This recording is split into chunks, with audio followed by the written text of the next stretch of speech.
Hello, duelists. I hope you haven't forgotten about this. Many issues and complications have arose during the time that I've been away, but now we are back. All issues that have been found have now been resolved, and after much trial and error, I am proud to announce the continuation of the series. Let the tournament recommence. Next duel will be Seto Kaiba versus Panik, a villain from the Duelist Kingdom era. So, Kaiba here is running a Dragon/Blue Eyes deck, and he also has the option to use his ABC monsters. Of course, he has the 3 copies of Blue Eyes, and he has a lot of beatdown monsters, such as Axe Dragon, New Cave Dragon, Spear Dragon, etc., etc. He has lots of Blue Eyes support, plenty of new stuff, some old stuff, just general Dragon support. So these 3 monsters are the biggest threat in the main deck. Going over Obelisk the Tormentor, I'm not going to go over the shared abilities that the God cards have, as I've already done that when going over Slifer the Sky Dragon. So the 2 unique things to Obelisk are, when he's on the field, he's treated as a warrior monster as well, and by attributing 2 other monsters, his attack rises to infinity. If he does so, he destroys as many of your opponent's monsters as possible. Then, if he's in attack mode when he destroys all those monsters, he attacks your opponents. Next, we have the Blue Eyes Shining Dragon. You special summon it by attributing Blue Eyes Ultimate Dragon.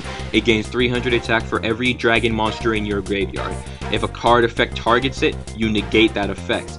Then lastly, you can tribute it to target any number of cards on the field and destroy all of those. The next major board wipe card here is Chaos Emperor Dragon, the Envoy of the End. Very infamous card in Yu-Gi-Oh! History. For those of you who don't know, you pay 1,000 life points to send all cards in both players' hands and fields to the graveyard and do 300 burn to your opponent for every single card sent that way. And you have a lot of other very cool and unique cards. The only other 2 that I would majorly point out is the anime effective card of Demise, where you draw until you have 5, not 3 like in the printed version, and you don't send your hand to the graveyard until 5 turns later. The next spell card is Reflect Energy, where you tribute 1 monster, and all of your monsters can attack directly that turn. For the extra deck, we have Blue Eyes Ultimate Dragon, Blue Eyes Twin Burst Dragon, and ABC Dragon Buster. The side deck, you have some other stuff that he's used, mainly dragon stuff, and the other half of it is the ABC support cards. Let's move on to Panik. So Panik here is running a general dark deck because Panik is one of those characters who didn't have many cards, and the few cards that he did have that couldn't even make a full deck, by the way, sucked.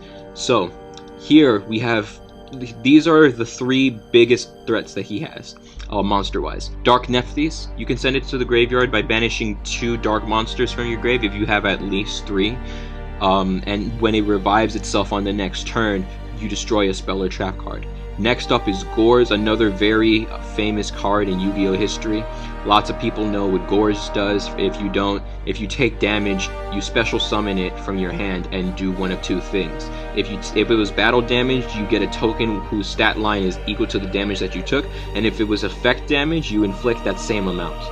Then the 3rd biggest threat in his deck is Beals of the Diabolic Dragons.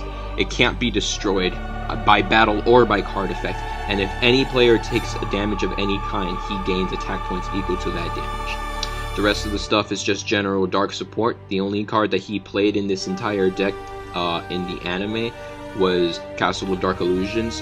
One last monster that I'd like to point out to you all right here is Darkness Seed, used by Darkness, the villain from the Yu-Gi-Oh! GX series. If it's sent to the graveyard, 2 standby phases later, you can revive it, and when you do, it has the Marshmallow effect, and every end phase, if your life points are under 4,000, they rise to 4,000. The rest is just general dark support cards, and he actually includes some virus stuff as well.